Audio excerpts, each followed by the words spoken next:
solemn remembrance of those who perished in the blaze. We continue to mourn their loss and honor their memory.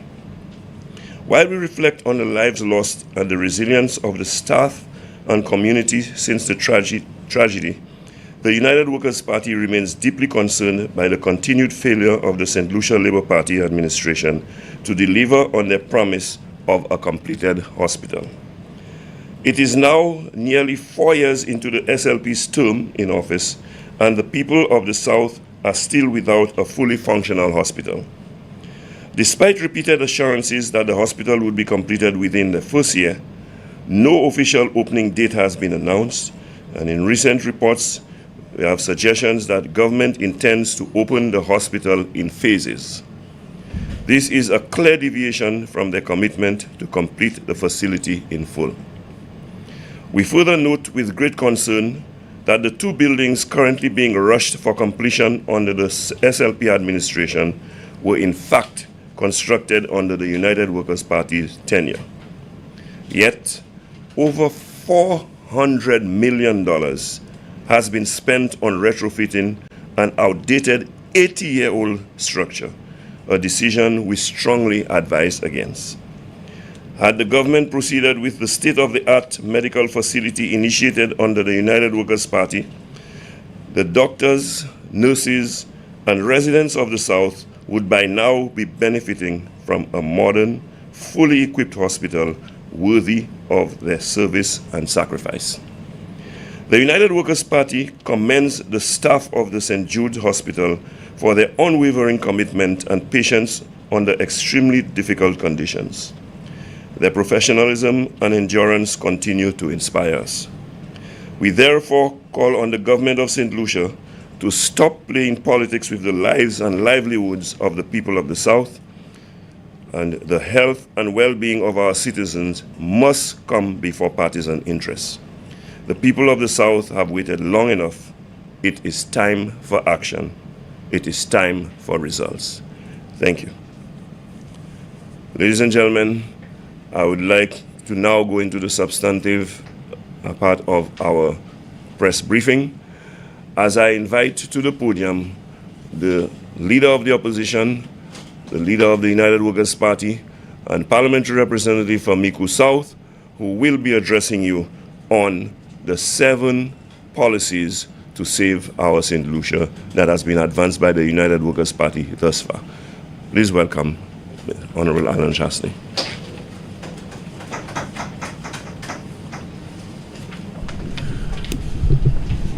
Good morning to all the viewers here in St. Lucia, and a special warm greeting to our viewers in the diaspora. First of all, I want to take this opportunity to thank the thousands of people who attended our meeting on Sunday, and also for the thousands of persons who watched our live session. In particular, I want to say thank you to my constituents in Micoud South for their unwavering support and coming out in numbers to participate in a whistleblow throughout the constituency, and for coming to attend the meeting. Your support will never be taken for granted, and I'm very happy that together that we're going to continue to improve the well-being of the people in Micoud South and also the persons in the South. I want to thank the other 16 constituencies that mobilized for that day, and their energy and their commitment and their support for the leadership of the United Workers' Party. I want to thank my national executive for the tireless work that they've been doing behind the scenes in mobilizing the constituencies, the organization on the day. In particular, I want to commend our campaign committee for an outstanding job of putting on probably one of the largest public meetings that we've seen in recent times in St. Lucia, and certainly an event that would normally only happen once the bell has rung. And I want to congratulate all of you and say to all of you my heartfelt thank you. In particular, I want to thank the police for the amazing job they did in the traffic management on that day, but also in the safety and keeping the safety of all of the persons who are participating. I want to thank you very much.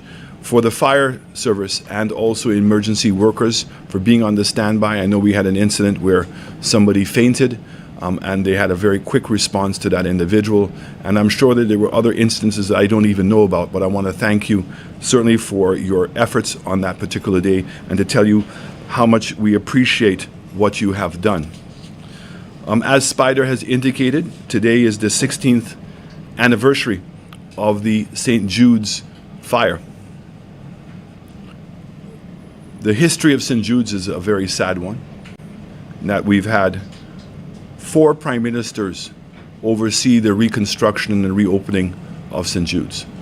3 of those prime ministers, specifically Prime Minister King, Prime Minister Kenny Anthony, and Prime Minister Philip Pierre, all shared the same vision. And that vision was that they could reopen an 80-year-old building that was never originally designed to be a hospital, and one that had suffered a catastrophic fire. And as we speak today, collectively, they have spent 11 years and over $400 million in attempting to open that hospital. I'm the only prime minister that after receiving a report and realizing that that was not going to happen and was money not well spent and certainly was not in keeping with the plans to grow the South, that we should be building a new hospital. And it is very sad that this administration, Philip Pierre's administration, would have come in and found a brand new building. So it's not to say that they had to make the tough decision to start a new building. A new building had already been started for them, and that they would have decided to go back into the old hospital. I also want to remind us that while they were in opposition, they had indicated that we were fooling the people of this country, and that it was only going to take some chemical and some paint to reopen the hospital. This was further reinforced in leading up to the 2021 election, when Emma Hippolyte made it very clear that they would have opened St. Jude's within the first year. Yes, you're hearing me right. That Emma Hippolyte, leading up to the campaign, said that St. Jude's would have been opened up in the first year. And here we are, 4 years plus, and we don't see any sign of the hospital opening. So here's my last message on St. Jude's. The Labour Party has been giving us excuses as to when they want to call the election. And I think by now it's not a secret to anyone, although the Labour Party likes to keep secrets. But this one they have not kept. That they don't intend to call the election until St. Jude's is open. So I'm challenging them today. Open St. Jude's. You said it was going to take chemical and some paint. Your senior minister said that it was going to be opened within 1 year. You keep on giving us date after date as to when St. Jude's is going to open. Well, the people spoke loudly on Sunday. They want a new election. They want you to ring the bell. So if what's preventing you from ringing the bell is opening St. Jude's, we ask you, we demand from you, open St. Jude's and let's get along with the elections. On Sunday, United Workers' Party felt it necessary to start sharing some of our immediate policy positions in rescuing St. Lucia. And let's not forget, every citizen of this country must ask themselves the question, what do I want? It's a simple question.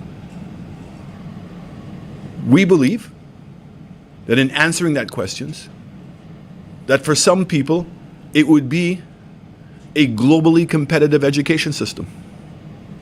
An education system that would allow them to compete here in St. Lucia and globally, and to provide a salary that is commensurate to their aspirations of owning their own home, of taking care of their children, and of traveling. Those are the aspirations we would have in 2025. There are those of you that would want to have affordable, quality health care. The ability to know that you go to a healthcare center and there is medication, and that there are persons to attend to you, and there's equipment to help in supporting that healthcare analysis. To know that we have medication and prescriptions that are affordable. So for those persons who have diabetes and persons who have hypertension, that there is immediate remedies available to you that are affordable. That would be the desire of some.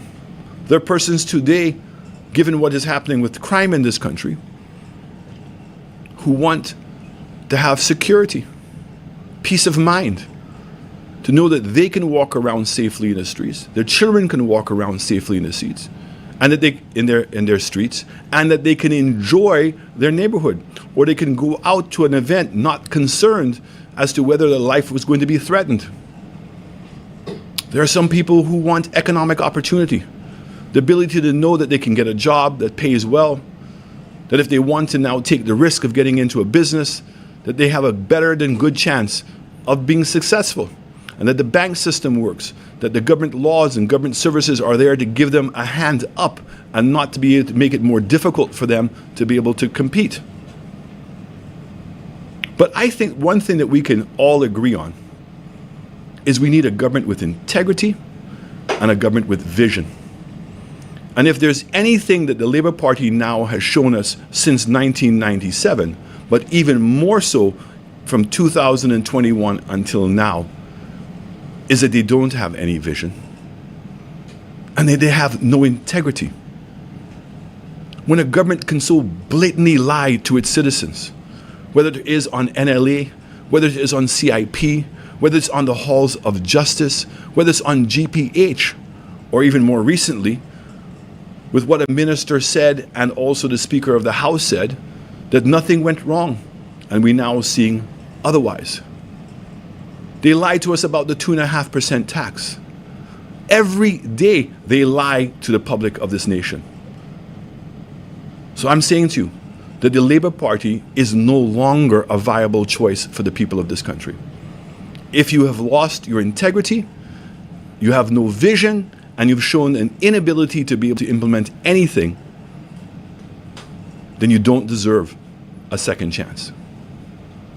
So it is for this reason, and the quagmire, the state that we find ourselves in right now, that we came up with 7 policy positions that we'd be implementing immediately upon getting in office.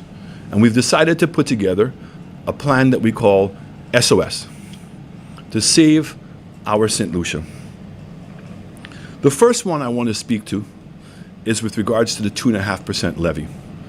And let us remember, when we came into office in 2016, I made a promise that I would have lowered the VAT rate immediately, which we did. We lowered the VAT rate from 15% to 12.5%.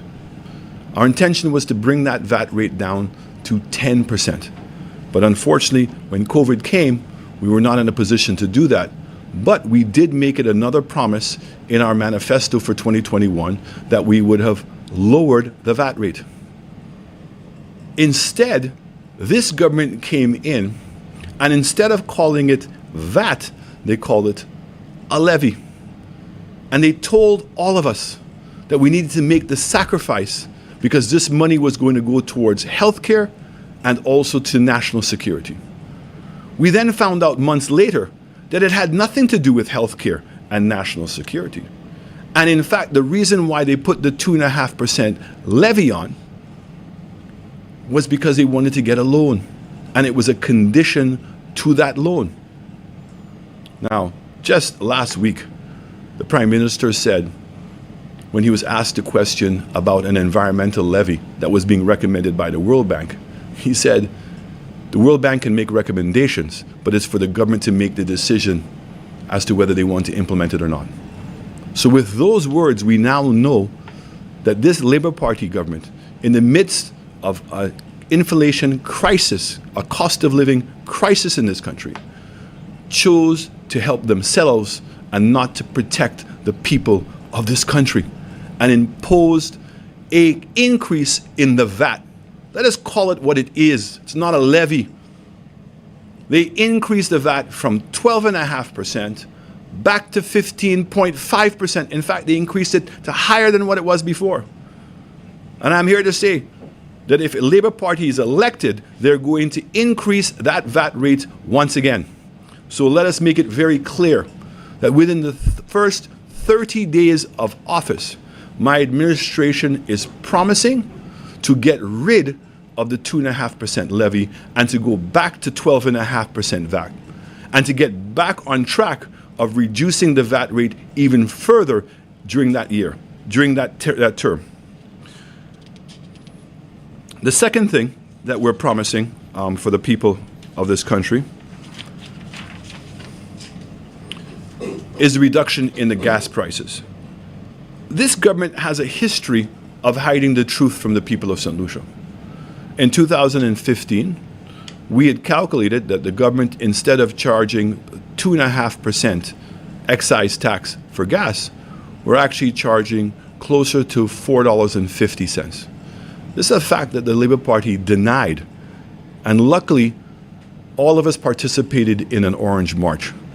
And 3 weeks after the Orange March, the Labour Party reduced the price of gas by $2, which was exactly the amount of money that we said they were charging in excess. This Labour Party has fooled us once again. In a time of crisis, in time when cost of living has been hurting small businesses and individual households, instead of keeping the gas price low and capping it at a level that we did during COVID, this government has chosen to increase the price and to benefit by over $100 million in excise tax above and beyond what they had originally budgeted. So, within the first 21 days of office, United Workers' Party will lower the gas prices and will keep the gas price rate at a level, help support the recovery of our economy, and to help with the individual households when it comes to bus fares and simply maintaining the cost of living in this country. So those two items are things that we would do within the first 30 days. In moving around and walking around this country, it has become very clear of the healthcare crisis that's going on. I can't tell you the number of homes that I've been into and seen people who have suffered from strokes, persons who have had legs amputated. And as I've said before, it doesn't just affect that individual, it affects the entire household. Because somebody in that household now either needs to give up their job to take care of those persons. And there's a loss of income. The stories of a person that I met who suffered a stroke, and his only daughter is struggling. She has a job, she can't give it up. Goes and changes his Pampers in the morning, leaves him for the entire day in a home with no electricity, not even a toilet, and returns home after work to change the Pampers and to feed him.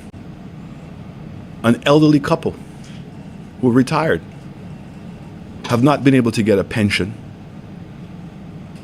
and he's been amputated, still using a pit latrine.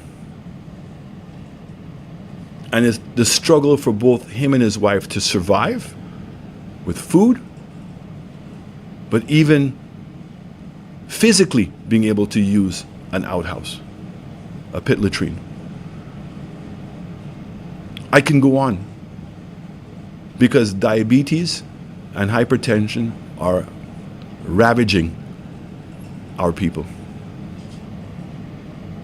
These are the things that motivated United Workers' Party to come to the practical realization that universal health care cannot happen.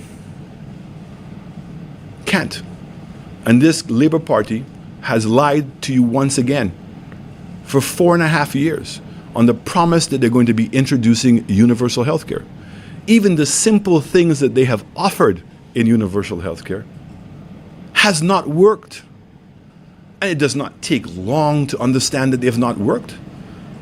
Because when you go and meet the young mothers, pregnant mothers, and find out what services are being provided to them, how inadequate it is, the stories of elderly persons expecting to be able to go to the hospital and not to have to pay anything, and then the families realizing a bill was coming to them, and they cannot get their death certificate until they pay the bills for their elderly mother or father.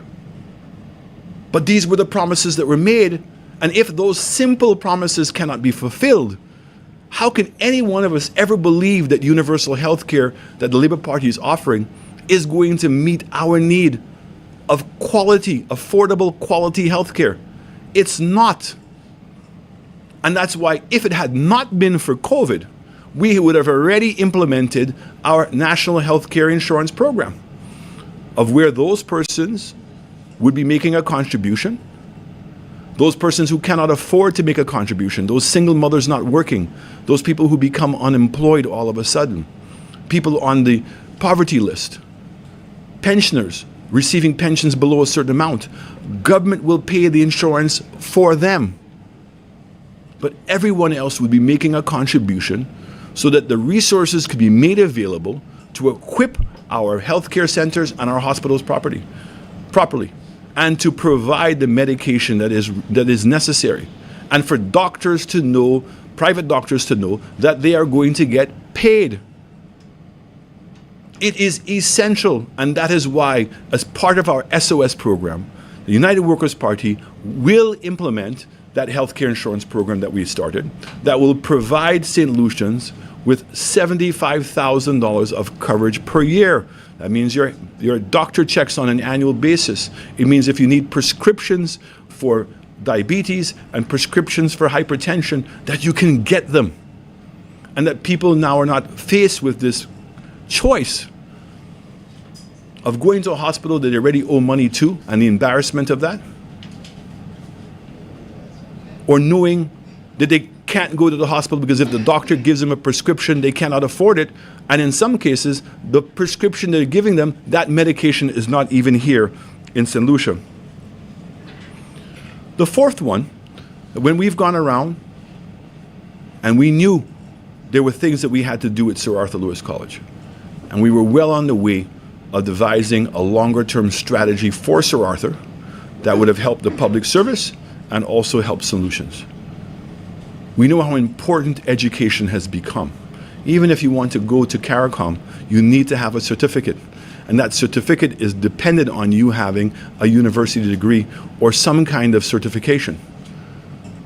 So what we've decided as a party, because education, affordable education, quality education, is so essential, is that we are going to make attendance for all students at Sir Arthur Lewis College free.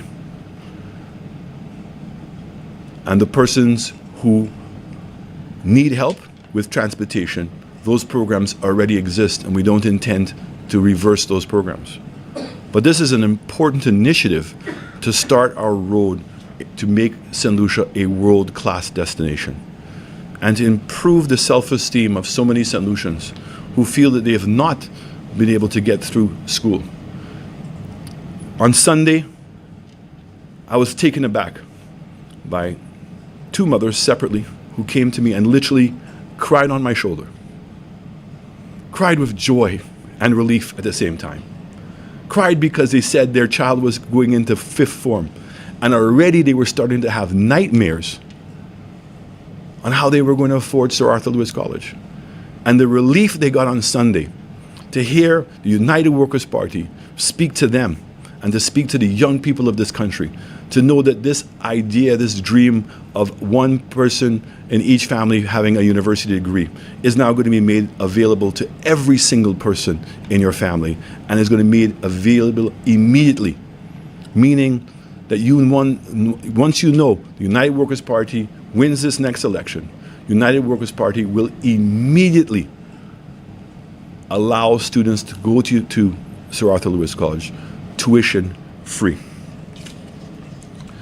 The fifth thing that we spoke about is very near and dear to a lot of our hearts in the South, and particularly to candidates who come from constituencies that we call the banana belt of St. Lucia.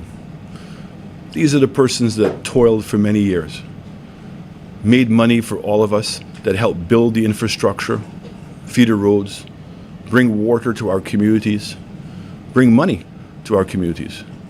And today they find themselves in an unenviable position where these banana farmers did not make contributions to NIC, and in their golden years are struggling. I've said many times, to really know the character of a nation is how our nation takes care of our elderly. I've spoken about the conditions and the standards at our graveyards. That's a very strong indication. But even more importantly, are we prepared to take care of them in their golden ages where they can't take care of themselves? And so this initiative of saying that all the banana farmers, that we will make sure that they are able to receive a pension. And for those farmers that have died within the last 5 years, that we'll make a one-time contribution to those families. But it's time that we give back to them and say thank you for what they have done, and importantly, to take care of them in their golden years. The sixth program that we have, again, is specifically for the South. And it's been a vexing issue. Every time we go into people's homes and they show us their water bill, they don't understand this fee that they're having to pay for dredging. And particularly when they know it's the dredging of the John Compton Dam, or we know as the Roseau Dam. We don't get water from there, Mr. Shas.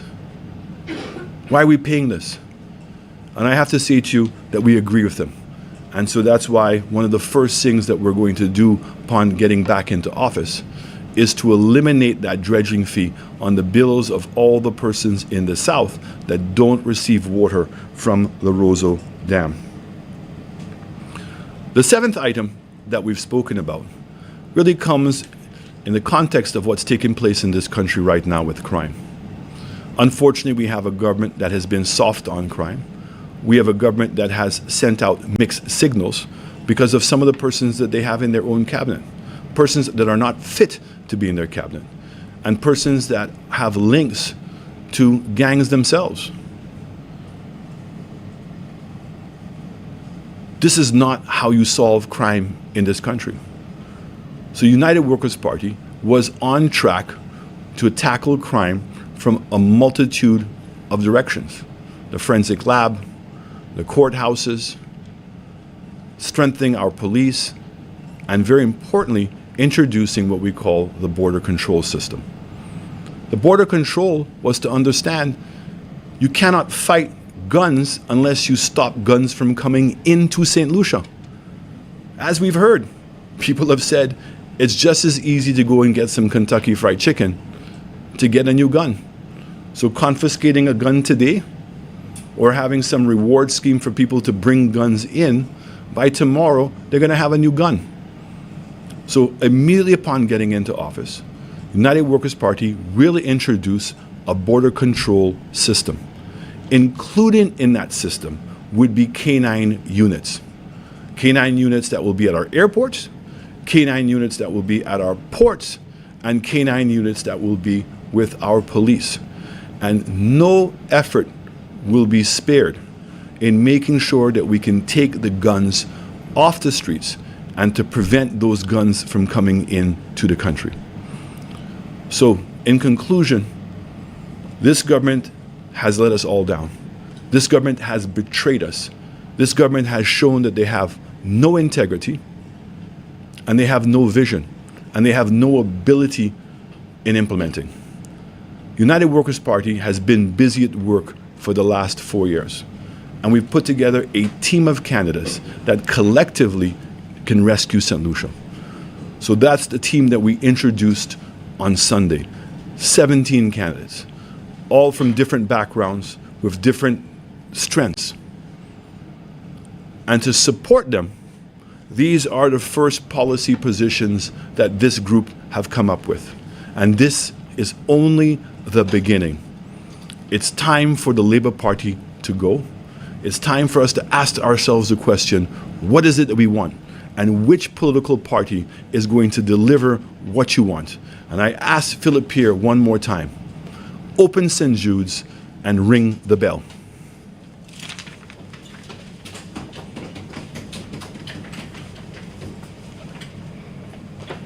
Thank you very much, Honorable Alan Chastanet. As you just heard him present to you those 7 policy positions of the United Workers' Party, 7 policies to save our St. Lucia. Now, talking about those policies, last night on my show Like It Is, I did mention when speaking on the fee that the people of the South are paying on the dam, as we know, as quite rightly explained by the Honorable Chastanet, the people of the South do not benefit from the dredging of the dam. The water from the dam serves the people in the North, so as a result, it is actually unfair to have them making that payment. But I erroneously said last night that the fee was imposed by the United Workers' Party administration. I wish to correct this morning. As usual, as always, when such impositions are made on St. Lucians, it is usually the St. Lucia Labour Party. So in fact, that dredging fee was imposed on St. Lucians by the St. Lucia Labour Party. I just wanted to be sure that I corrected that error. And so now, ladies and gentlemen, as we continue, I would like to invite to the podium Mr. Guy Joseph, the endorsed candidate for Castries South East, as he will come and expound a little on the subject that has already been discussed, but this time he is going to do so in our Creole language. Mr. Guy Joseph.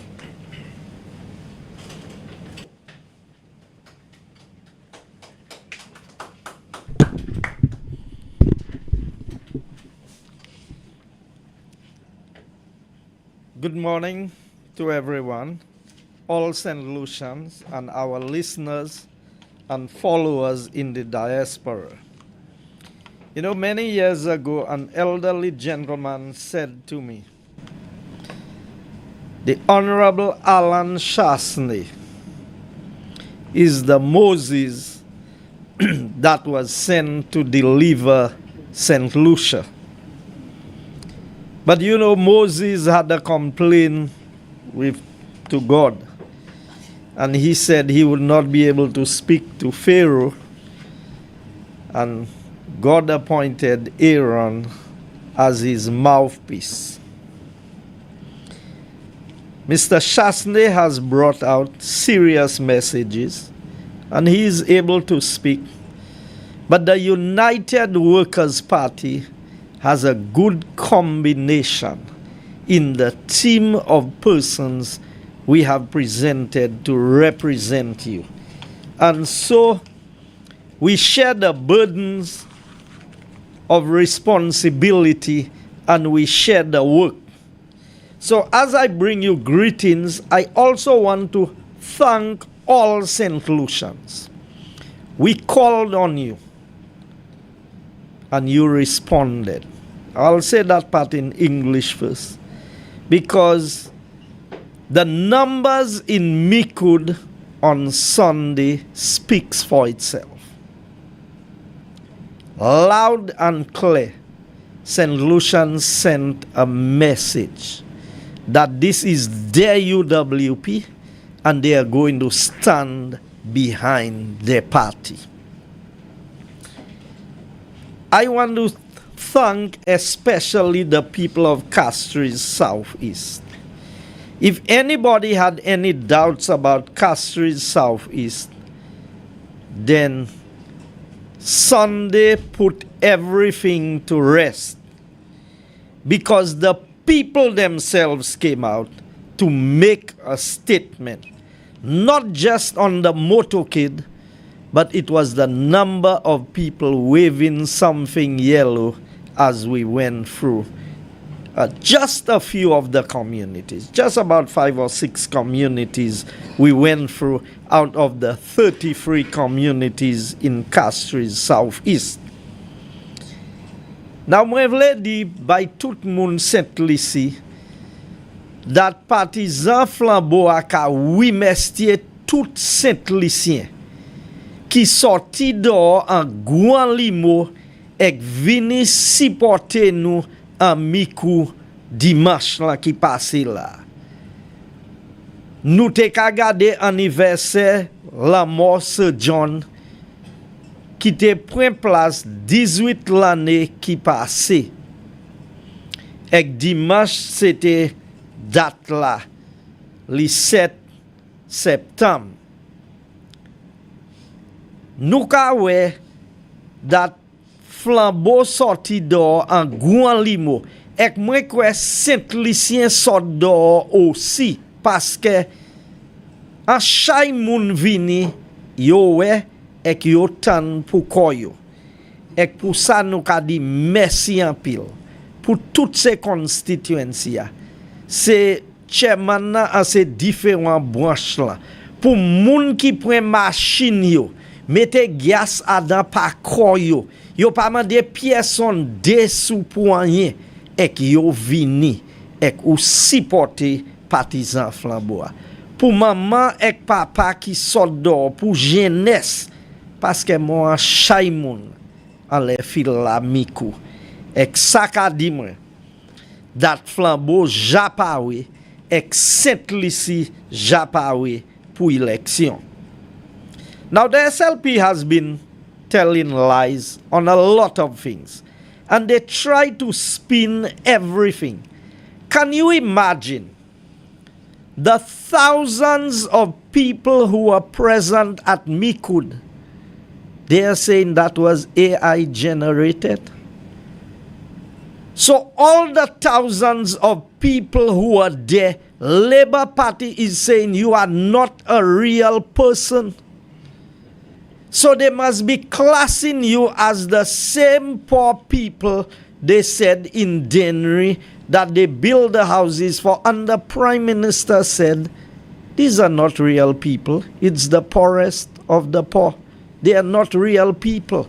So apparently in the eyes of the Labour Party, the thousands of people who are present in Mikud, not just on the field, because on the roadside had more, and then those of you who drove past us on the road, and you saw all those motorcades from east, west, north, and south, Labour Party is saying to you that was not real.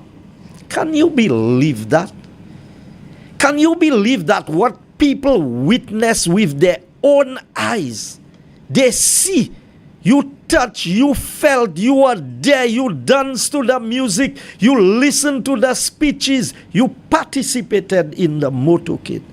And Labour Party says that is not real. That's not real people. And the Prime Minister said it, Philip J. Pierre, the poorest of the poor are not real people. So all the thousands of people they have made poor in this country, they do not consider you people. But I want you to do a favor for yourself and for St. Lucia. Whenever the Prime Minister decides to call the election, I want you to show him what real people do is vote out the St. Lucia Labour Party. Now, when pou di sa patwa, because mwen vle moun kopan, Labour Party a ka di nou, tout se moun sa nou we Mikud, tout se moun nan pasan le Chima, tout se moun nan wan le fil la, yo di sa pa real moun.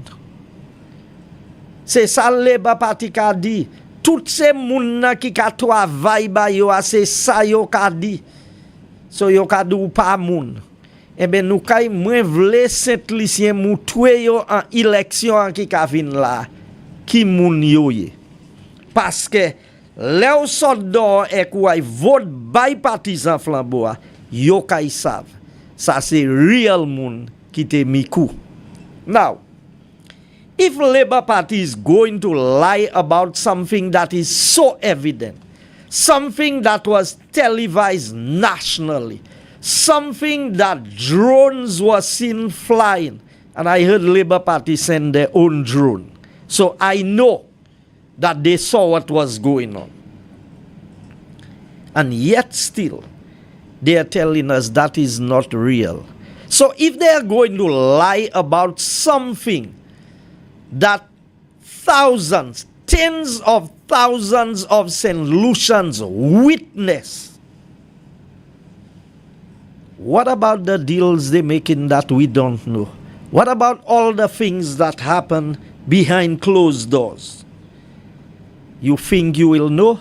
The only way you will know is when you vote for the United Workers' Party and we form the government. So les baka fa chay bay en bak ouverti ek nou pa sav. Si bay ou ka we ek dezye yo ka dou sa pa vwe, es ou sav sa ou poko we? Bagay nou poko jwen document pour sa moutwo, because an chay nou a un document ek nou ha moutwo. Mais là ni sa nou po jwen document pour. Nou pa même sav ki yotan an Saint-Lucie le ba javan an ba nou ek nou pa sav. C'est ça nous sav la nou ha pa la bot li. So mwen vle Saint-Lucien kopan. Si le ba jamais gen élection en Saint-Lucien kon, nou pa jamais sav sa yo fait. Because lan ba yo kay sewe, yo kay detui, nou pa ay sav. C'est les moun kay take over sa ki san nou, c'est les nou kay sav. So, mwen vle poser un petit moment pour recogniser et pour sympathize avec ces familles qui teni en chay perdant, moun qui perd la vie yo, en dife Saint Jude, qui te prend place, Rodia c'est 16 anniversaire, the 16th anniversary of the St. Jude fire, which happened on September 9, 2009, I think, if I have it right. Now, St. Jude was destroyed by a fire. UWP was in office. I was in office. Minister King was prime minister. Ek mwen vle Saint-Lucien changer.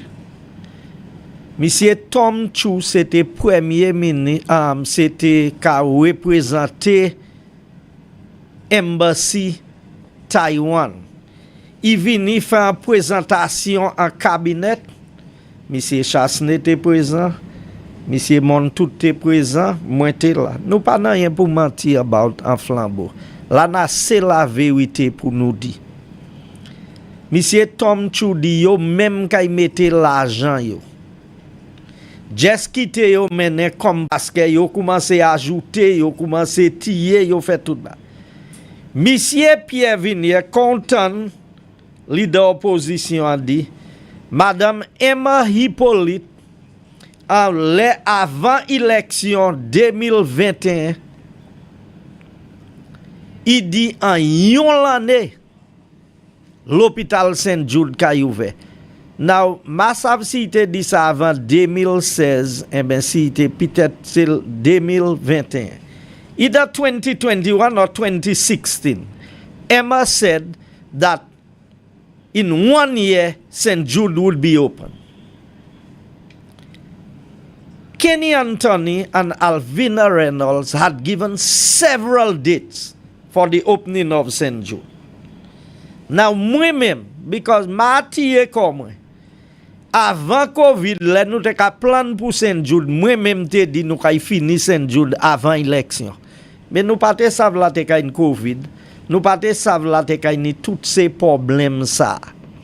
So ma dou sa l'autre moun di oh laissez ou qui te dit là ou pas répéter. Non.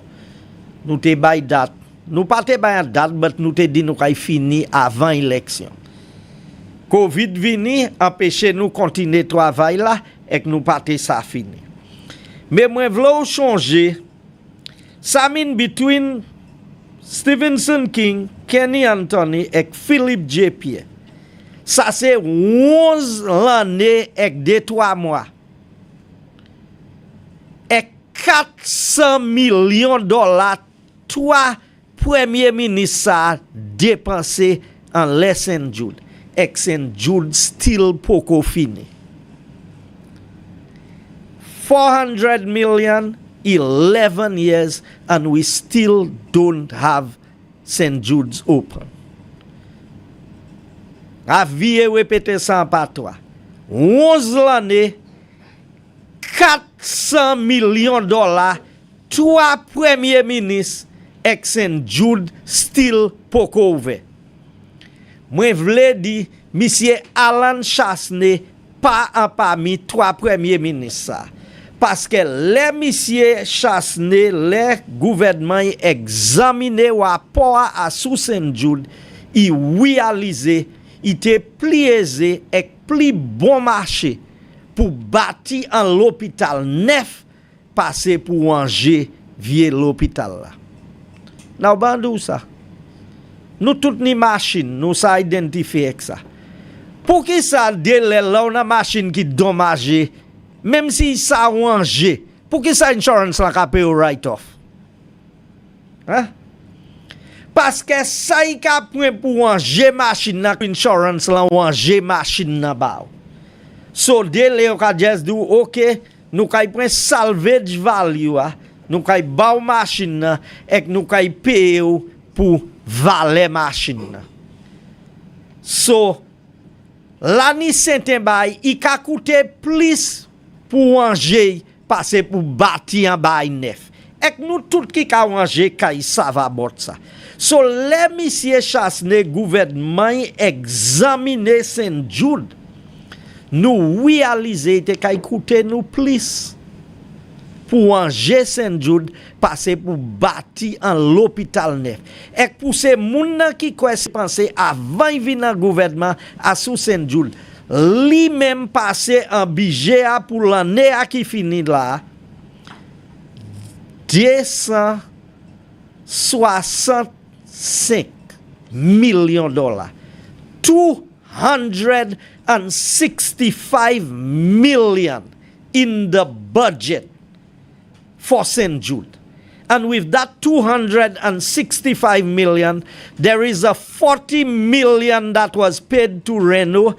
I don't know whether that 40 million was part of the 265. It may be, it may not be. The government have not explained that to us. So, moi vle simplement ici examiner information from tous les deux gouvernements et mande kon question parce que yo fait un rapport à sous l'hôpital là monsieur Chastanet et gouvernement flambeau te ka bâti l'hôpital neuf là. Now Labour Party dit c'est un bret qui était là. Moi vle Labour Party ouvert l'hôpital là because yo di yo ka ouvert l'hôpital là. I am eagerly waiting for the St. Lucia Labour Party to open St. Jude. You know why I am eager for them to open St. Jude? Because I want all St. Lucians to have access to the site. So once St. Jude is open, there are no more restrictions. Everybody will be able to go in there. I know they will put restrictions in the incompleted building, but everybody will see the brilliance of Alan Michael Chastanet as a leader and the state-of-the-art building, the modern facility he was building for the south of the island. St. Lucia. So Labour Party, Philip J. Pierre and Mr. Moses Jean-Baptiste, the Minister of Health.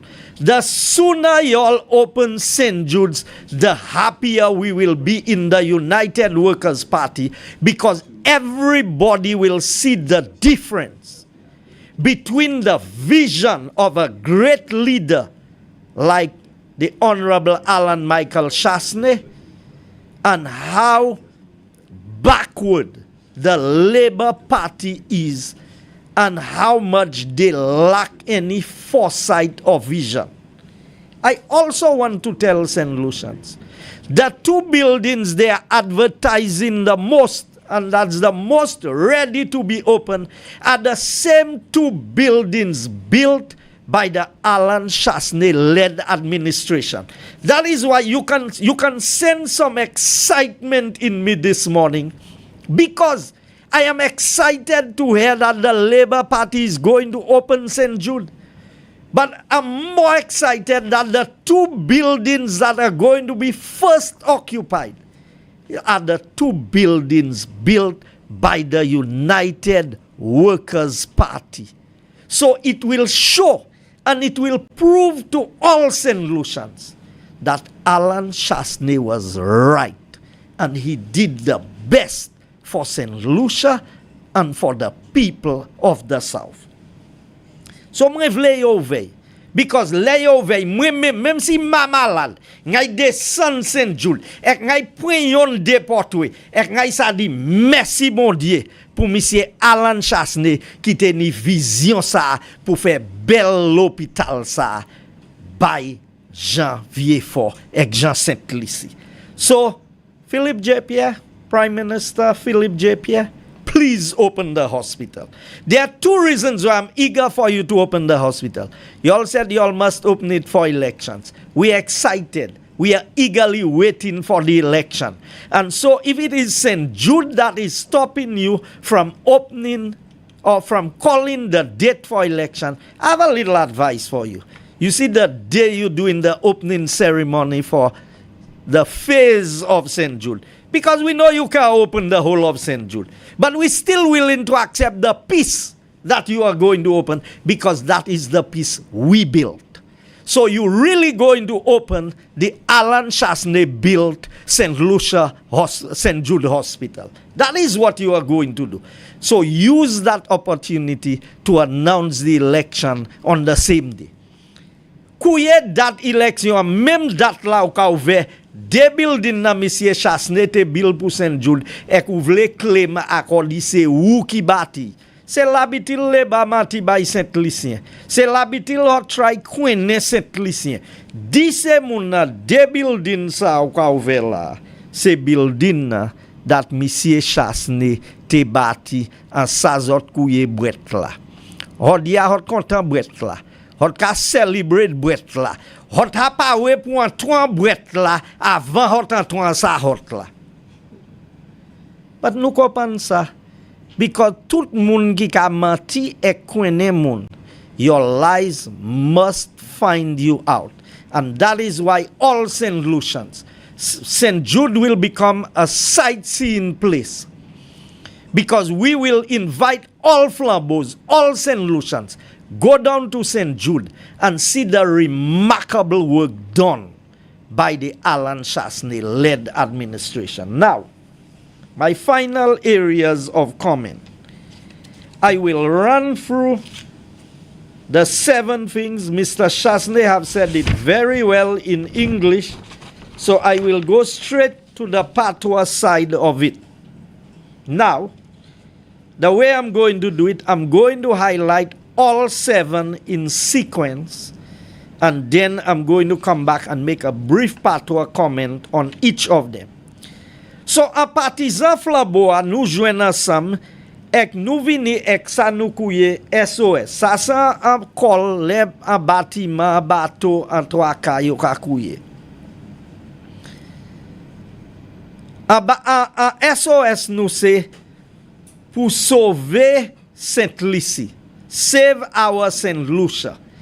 An nou sauve Saint-Licy nou. Na ou sa patwa ou pa di même mani ou ka di anglais a de lanword ki ka vini avant yon nan lot. An SOS la, sa nou ka di se, sa se yon de bagay nou ka y fe pa di tan nou an gouvernement. Ek ou sav sa mwen kontan about leadership Monsieur Chastanet. Le nou me policy en place. Ou pa ni po alan pièce office, pièce minister gouvernement. Ou pas n'poy mandan fave, Personne pas discriminate against ou ek du pa joindre ça bon ka joindre ça. Now men pour dire ça en anglais. Under the policy of the United Workers Party under the leadership of the Honorable Alan Chastanet, our policies does not require you to go to a minister's office as if a minister is granting you a favor. You cannot be discriminated against. Nobody will ask you who you voted for, whether you flambeau or whether you labor or whether you didn't participate. And I want St. Lucia to pay careful attention because all of these things are going to benefit you directly. So, regardez en Creole. Premier, gouvernement, M. Chastanet, qui a tiré 2% et demi dat Labour Party me sa yo kouye health et security levy yo me ya. Gouvernement flambeau qui a tiré ça conseil entoué en gouvernement. Deuxième pas, nous kay baisser prix gaz en pompe là. So, le wa gen gaz pour ma machine nou, prix gaz la, kay pli bon marché, le flambeau entoué en gouvernement. Depuis prix a sous la terre a wete, même kon yé à présent. La ni sa nou kouye NHI, National Health Insurance. Nou ka mene an insurance pour bay tout moun qui ka wete en Saint-Lucie. Whether ou san ti mamay ou san gwa moun ou ka travay ou pas travay, tout moun qui pas travay passe fort pour payer gouvernement kay paye ba yo. Et tout moun kay joine health insurance pour avaler $75,000 par l'année. $75,000 pour couvrir santé ou chaque année. C'est pas pour hol les dans la vie, pour chaque année. Troisième, c'est Arthur Lewis Community College. Pièce maman et papa pa kay ni pour payer school fees encore by issue. Tuition kay vini pour rien. Gouvernement kay paye ça. Cinquième, pension pour pharma. C'est fama qui t'en figue, qui travaille oued pour bâti pays. Yo pas te paye NIC, yo pas joindre rien, figue fini en bas leba. Nou kay bay se fama en pension pour un démener un soulagement ba yo. Et aussi, gouvernement M. Chastanet dit, sous cet fama et ou mort 5 ans di ou 5 ans qui passé, ek madame ou ben yishu ben uni famille qui te ka dépasse ou femme la yo kay bay yon paiement pour yon fois pour ces moun sa pour bay un soulagement bay ces familles aussi pour gens de pour passer bad l'île là pour vie Canaoui tout moun qui pa te ka joindre l'eau from Rosodam. Les parti me les vie pour dredge dam la. Pour nettoyer dam la. Yo me en 10% à sous build l'eau. Vle kouye se place view Fort South. La oui. Choix monsieur Chastanet en toi gouvernement encore. Il kay tiye percentage la ou ka paye pour nettoyer dam la. Ça mean build l'eau kay vini pli bon marché en bas gouvernement M. Chastanet pour tout le monde qui en nord pays en sud pays. Aussi septième il dit nous kay tiye nous kay établi ça ou kouye border control et K9 unit. Border control là c'est un agency un gouvernement qui ka manager tout ça qui ka bay aller vini en dedans pays from door. So laisse ou ça nous pas fait gon cette ici. La pan pièce factory qu'a fait gon avec boulette et ammunition. Et garder quantité gon nous ni cette ici. So ça mine c'est gon ça quand tout fruit ça nous couiller c'est différents lawad là. Whether lawad là c'est lawad c'est harbor, whether c'est un lawad qui ni custom qu'a manager, et ben c'est petit bateau à quand tout petit coin en cette ici. Nous avons border control et nous avons K9 unit là dat gouvernement Philippe J. Piette doubout là nous avons vie établi ces bail ça. So nous avons ça conduit ça qui kantou et ça qui a quitté pays. So moun kay en primaire ou kay ça feel ko plus safe en Saint-Lucie parce qu'elle a pas kay ni toutes ces guns ça because si nous sortir ces guns qui ça yo kay servi pour tuer ces moun là man yo ka shoot moun black is white Saint-Lucie so nous ni pour établir ces bail ça so ça c'est 7 points dat nous kay établi now yon de moun mande côté flambeau kay prend l'argent ça pour faire ça ramouto yon c'est bail ou savent l'argent yo bay GPH là seulement $10 américains pour chaque passager. Ou savez si nous te quitté l'argent ça en main gouvernement Saint-Lucie. L'argent GPH ka collecte pour yon l'année. Te ka paye tuition pour ça pour 3 l'année. So les nous dit nous kay vie négocier GPH deal là. Pas d'où ça. Monsieur Chastanet c'est pas Philippe J. Pierre ou ça. Philippe J. Pierre pas savent qui manière pour faire un pays faire l'argent. Mais moi savent monsieur Chastanet ça fait pays à faire l'argent et que les étant gouvernement il prouve that il sa manager pays et il manager dette pays assez bien et il baisse prix. C'est seul gouvernement depuis tant tout premier ministre. Tout gouvernement a haussé taxe. Monsieur Chastanet a baissé taxe. Et il a dit encore, c'est pas just VAT là été 2% et demi, qui vie bon, just ma espitié, because moi bay 7 bay là, son avis répété. Nous ka tié 2% et demi, levia, nous ka baissé pour gaz, nous ka mené National Health Insurance pour tout le monde. Nous ka tié tout l'argent qu'on paye pour aller ça affaire. Nous ka bay fig toute farmer fig en pension. Nous ka tié 10% que choy là qu'on paye pour nettoyer Rosodam pour moun from Badlin pour vie par side Canawi.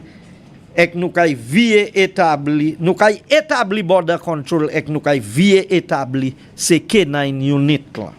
Now qui manière ça kay bénéfice Saint-Lucie. Les nous tirer 2% et demi yo di pour health and security. Now moi vle cher ba pour ici. Cause monsieur Chastanet touché à sous pour un petit moment. Les Labour Party te mene VAT en toué. Yo di VAT te kay fait healthcare available pour tout le monde. Nous savons ça sans manchons. Ou savez pour qui ça nous savons ça sans manchons? Moi vle moutou ou li because ma vle ou dit nous ka just di bay. Manifesto Labour Party en 2011. Il dit value added tax. All citizens will have access to affordable health care. As to page 13. A manifesto Labour, page 12. Il dit tout gens Saint-Lucie qui joignent affordable health care. Moi vraiment de combien moun qui ça afford health care en bas Labour Party. Parce que yo dit nous ça, mais ou ça faisait barbecue, c'est keksel, c'est tout bail moun ni pour faire. Now, monsieur Chastanet aussi dit Universal Healthcare passe à travail. En 2011 encore, manifesto Labour Party. Philippe J. Pierre, c'était deputy leader. Il passe à dire, il partait là, il passe à. Monsieur dit, it is our party's mission to ensure that every St. Lucian have access to a package of guaranteed health services. In this term of office, our party will implement universal health care. Ça c'est depuis en 2011. 2011 yo pour mettre tout ça. Yo fait 5 l'année, yo pas fait. Mi yo ja fait l'autre 4 l'année que choy. Yo still pour ça fait. Ou ni espoir yo kay fait. Ou ni espoir. So, par exemple, Flambeau ka di ou that ou savent ça le ba fait. Apart from VAT la, yo vin men 2.5% dans lè nou encore yo di c'est pour health and security. Ek 700 lot manchons yo fait. So mwen vle Saint-Lucien kopan. Dat nou pa fè ou pou met nou pa sa chen. An ba gouvernement Monsieur Chastanet, la kay ni health insurance for all. So présentement, ou ka paye, Saint-Lucien ka paye, à peu près $40 million, gouvernement ka collecte, à sous 2.5% ça. Les monsieur Chastanet tiye taxa, l'argent ça a été en poche Saint-Lucien. Ou changer était parler about ching-ching? Eh ben c'est plus ching-ching en poche moun Saint-Lucien.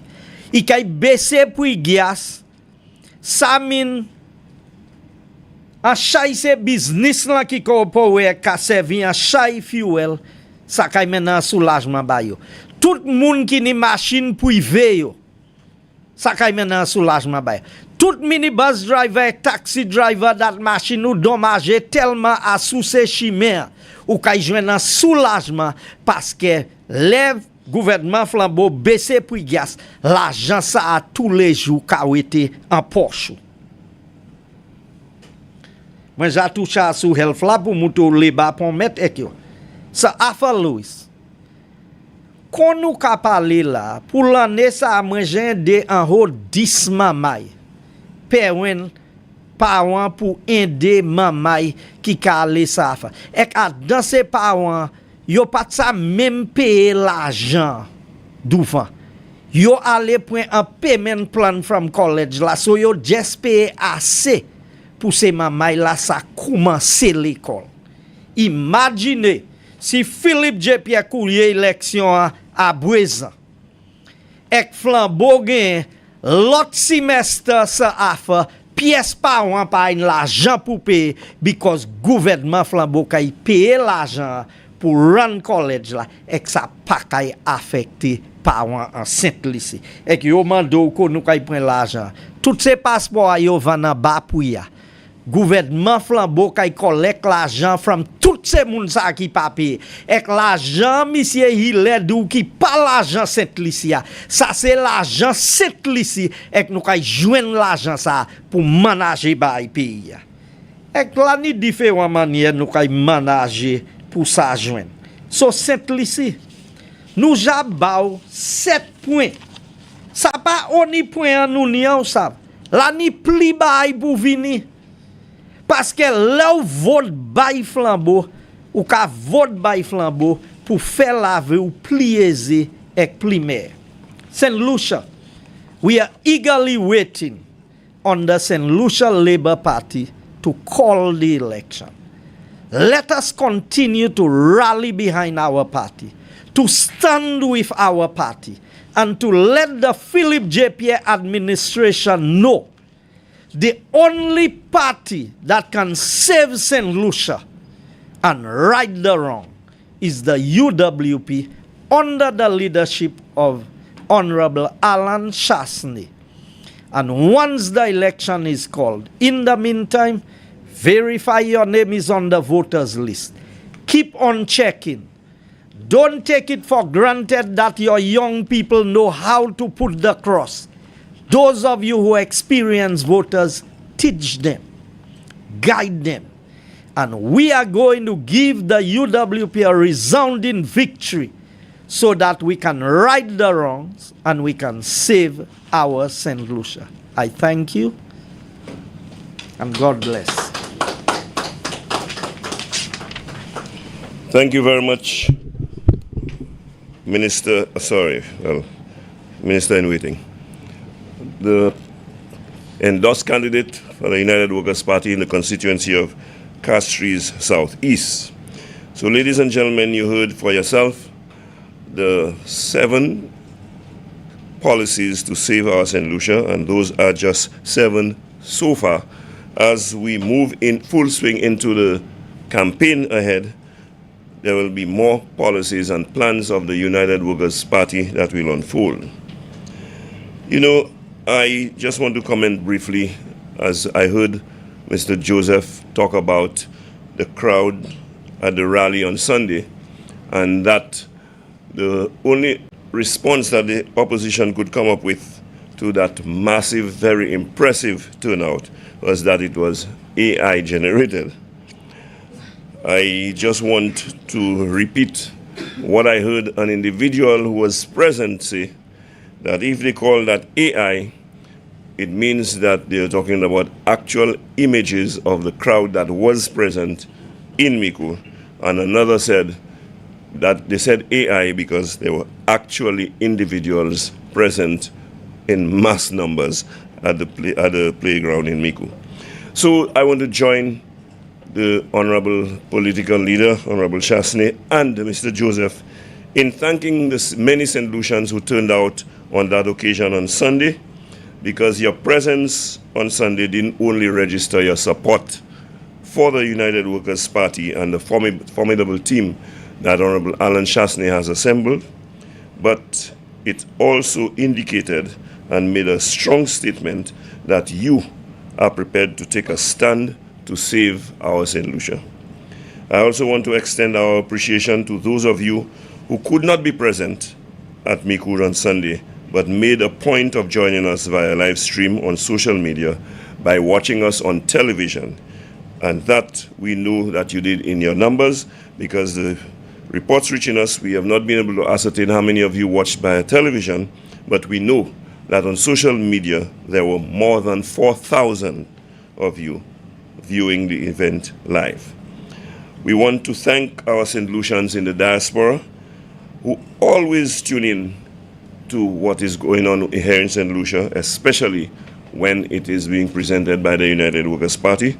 And that, I must confess, is a clear demonstration of your continued commitment and dedication to your homeland, St. Lucia.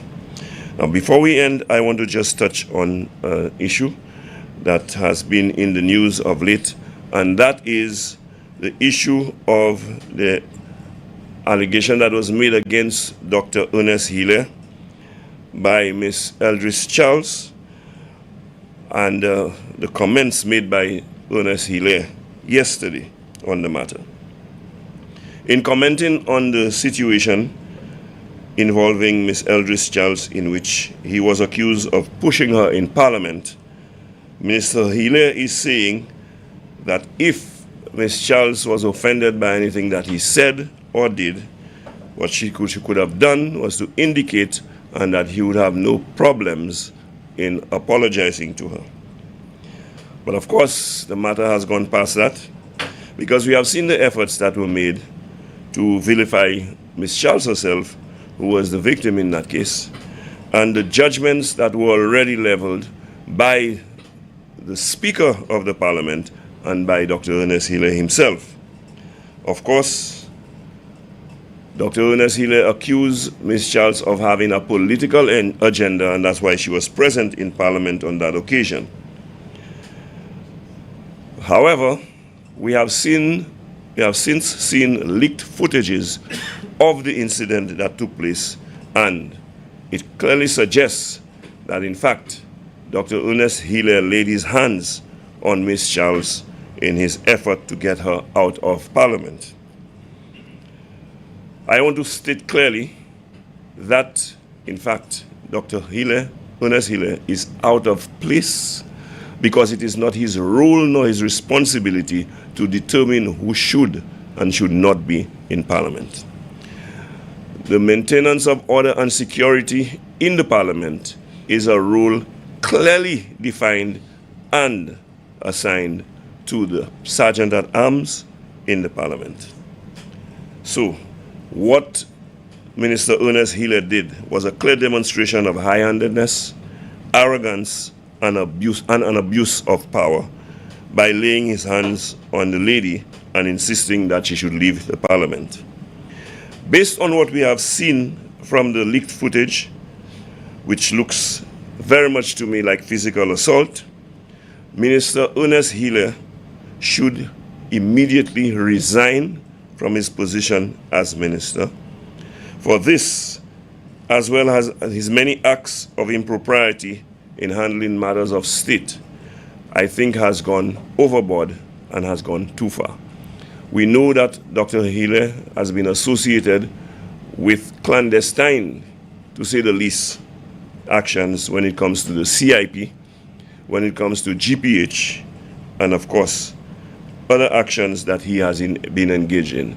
So I think we should do St. Lucians a service, and we are calling on Dr. Healer to immediately resign as minister and allow the matter, and I call on the Speaker of the House and the other members of Cabinet to allow the matter to be dealt with through the legal process as it should, without coming out there to unduly try to influence the outcome of the situation.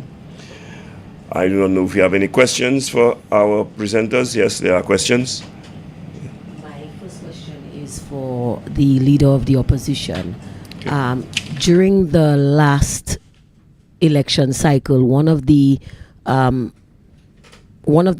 policies that he campaigned on was reducing the VAT from 12.5% to 10%. Now, we've seen that he has pledged to remove the 2.5% levy and lower the gas prices. Would the party still be intent on reducing VAT further from 12.5% to 10%? Question for the leader of the opposition. Thank you. Very quickly. Remember, when we came into government, the VAT rate was 15%, and we had promised to take it down to 12.5%. If I'm not mistaken, we did that within the first year of being in office, and the intention was to bring it down even further to 10% is the exact number, because that's what's in our manifesto in 2021. So the SOS plan is to immediately take off the 2.5%. If this government could have found it necessary to have reduced the 12.5%, to take out the 2.5% levy for a businessman coming to St. Lucia, because that businessman said that he could not afford to do the business if that was the case, at that point they should have eliminated it. If you remember, the Labour Party had said when the tax came in, the levy came in, it was only going to be for 2 years. It is this same government that only recently made the decision to continue with that. So in essence, they've gone back to the 15% VAT. Because if it looks like VAT, it's a VAT, not a levy. United Workers' Party has made it very clear. Upon the first 30 days in office, we will eliminate the 2.5% levy, in essence, bringing the VAT rate back to 12.5%. And we will then continue with our initiative to reform the entire tax structure within the country, which would include bringing down the VAT rate even further to 10%. The timing of that is going to depend significantly on the financial state of the country, but it is our intention to do so as quickly as possible. My second question, the national health insurance policy, how we've been hearing all of the stories. Just recently I heard a citizen say that just this week they had to go to a polyclinic, a health center, to get a dressing, and had to walk with their own bandages and their own gauze. Now, I know the National Health Insurance policy is intended to free up cash flow to the health care system in order to better enable these institutions to manage their affairs, are you certain that this will enable these, that will help eliminate all of these problems that seem to be a result of the fact that these institutions are cash-strapped at the moment? You remember that during our tenure, we kept on saying that there was a shortage. And that shortage was certainly under $50 million when we were operating at Victoria Hospital. But the moment that we moved into OKEU, it has significantly changed the cost. And instead of costing $35 million a year to operate Victoria, it would cost over $75 million a year to operate OKEU. I want to be very clear to everyone that the allocation of monies to the Ministry of Health only covers the salaries of the nurses and the doctors and the administrative staff, covers the utility cost, and only 15% of the money actually goes to the operations. So there is not enough money. Our plan is simple. Government will continue to pay the salaries, government will continue to pay the utility cost, and government will continue to pay for the capital cost of improving all of the buildings. The insurance, which we hope to collect approximately $100 to $120 million a year, will come from persons paying the insurance. Those are persons who are earning a salary over a certain amount of money, like with NIC. They will pay 50% or 40% of about $1,200 a year each. So if you take $1,200 and you multiply it by 90,000 people, it's just over $100 million a year that would go in. So the way the program will be is that those persons that can afford to make a contribution will. Those persons who cannot afford to make a contribution, government will make the contribution for them. Why is that possible? Because government is going to have covered the entire cost anyway. But this government has lied to the people of St. Lucia and have not put any provisions in to deal with the extra cost.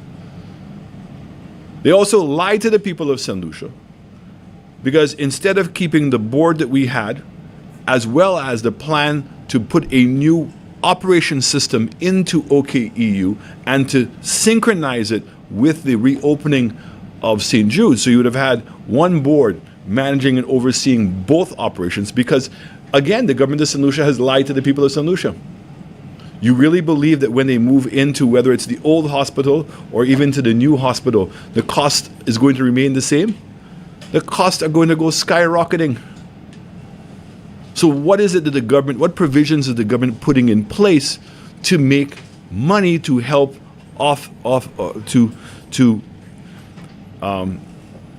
offset those additional costs? This is why I want us to appreciate what my administration was doing. St. Jude's was going to be 2 hospitals. Our local hospital, which would be funded by the government, and an international hospital above. And the international hospital and the local hospital would have co-shared all of the facilities, the surgery room, the MRI machines, the CAT scans, the laboratory.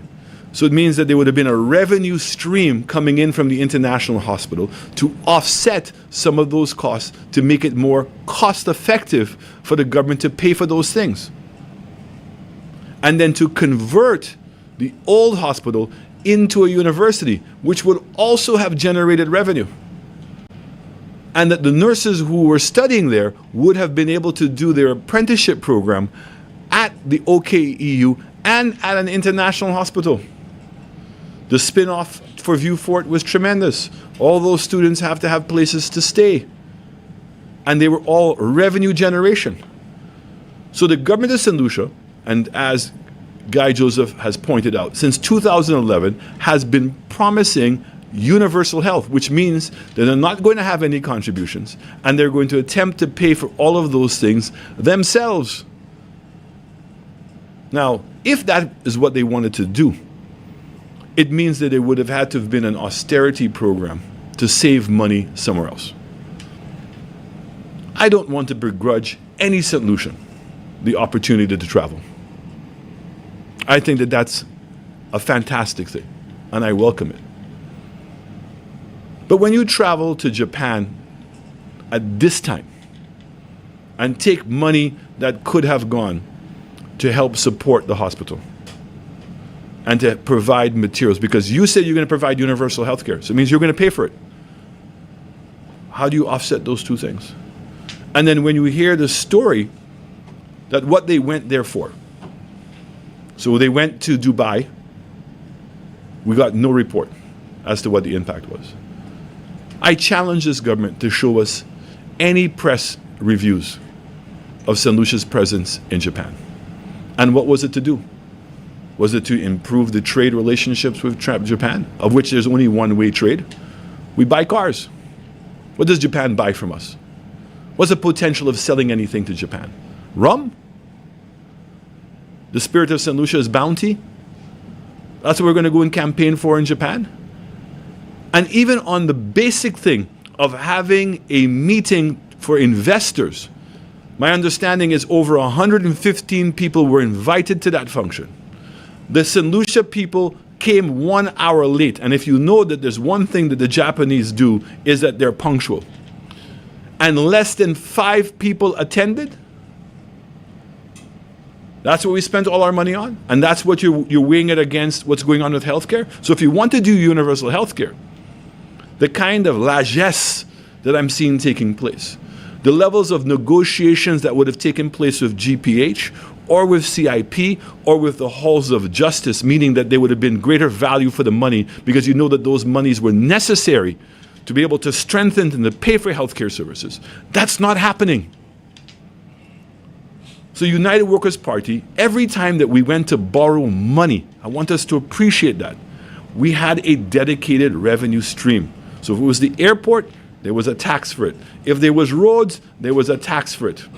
And that's the money that we were spending. So yes, we were in getting debt, but debt that we were paying for.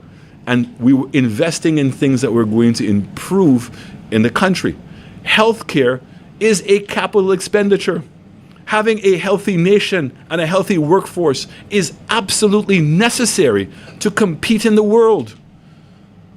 This government is still treating healthcare like it's a social program. And they're not even delivering on that basic thing. That's why I'm saying the people of St. Lucia can see for themselves. What do you want? And if you want proper education system, a proper healthcare system, national security, and economic opportunity, there's only one political party in this country. And we've had over 60 years to judge both of them. And remember, since 1997, the Labour Party has been in government twice as long as United Workers' Party. And measure it for yourself. It's only when United Workers' Party came back into office that we were able to reverse the trends. You think that the Labour Party would have been able to handle the financial crisis? You think that they would have been able to handle COVID? They've had nothing. And the country is self-destructing. The quality of education, the quality of healthcare, to your point, has diminished to the point it's not recognizable. And the two stories I gave are replicated throughout the length and breadth of this country. And the families of this country know what I'm saying is true. Because many of you are in the same situation. So introducing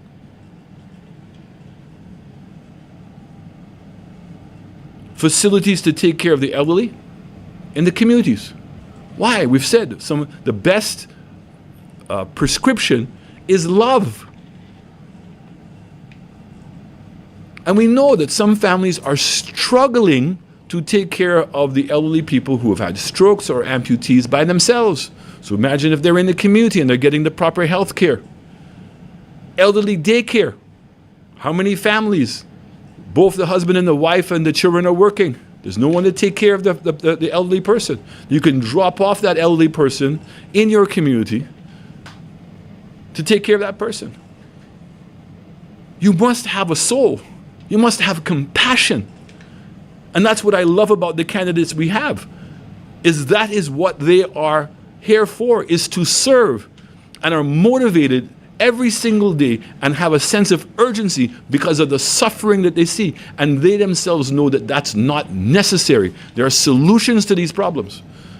But lying to the people of this country and being visionless and not practical. We are a small island, 180,000 people. We don't have any military. You want to go and take on international fights that, for what? Focus on improving the quality of people's lives. That's what United Workers' Party is about.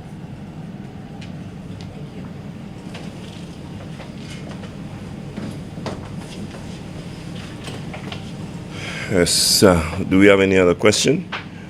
Okay, I think at this point we will bring the press briefing to an end. I want to thank Mr. Guy Joseph and the Honorable Alan Chastanet. I want to thank the members of the media. I want to thank those of you who join us via social media, and a special thanks to those of you in the diaspora who continue to be with us week after week. We want to thank you, and I ask that you join us on Thursday, when we will have Meet the Opposition. Our guests on Meet the Opposition on Thursday will be the endorsed candidate for Vieux-Fort North, Calix Xavier, better known as Kakal. And of course, on Sunday, the United Workers' Party train rolls into Ancillary. So you can either be present, those of you who are in St. Lucia, and those of you who have to be forced to join us via live stream, you can join us either via Facebook or YouTube come Sunday. I want to thank you once again and enjoy the rest of your week.